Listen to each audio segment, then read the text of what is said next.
కృష్ణుడే చెప్తున్నాడు ఆడవాళ్ళకు పుట్టిల్లంటే చాలా ప్రేమంట. సారే చీరలు నగలు చాలా గొనుచు పుట్టినిళ్లను గుల్ల చేసి పోయిరి సతులు తుదకు మగని పక్షము చేరి ఎదురగుదురు మగని కూర్మి అధికంబు మగవకెప్పుడు.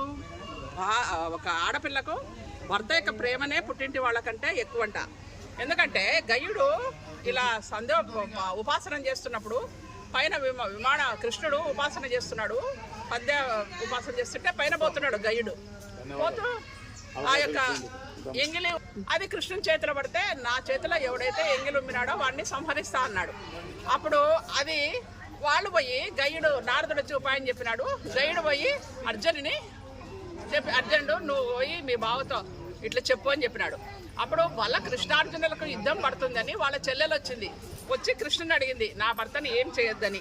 అడిగితే అప్పుడు శ్రీకృష్ణ పరమాత్ముడు చెప్తున్నాడు ఏమని, సారే చీరలు నగలు అన్ని బాగానే తీసుకుంటారు పుట్టింటి నుంచి, పుట్టింటినేమో గుల్ల చేసిపోతారు సతులు, ఆఖరికి మగని పక్షము చేరి మాకే ఎదురవుతారు ఆడపిల్లలు, మగని మీదనే ఎప్పుడైనా కానీ ఎక్కువ కూర్మి అధికంగా ఉంటుంది అని కృష్ణ పరమాత్ముడు ఏ తర్వాత చెప్పేదేమంటే భర్త ఏమన్నా కానీ ఎక్కువ తక్కువ చేసినా పుట్టింటలను సపోర్ట్ చెయ్యరు అని శ్రీకృష్ణ పరమాత్ముడే చెప్తున్నాడు.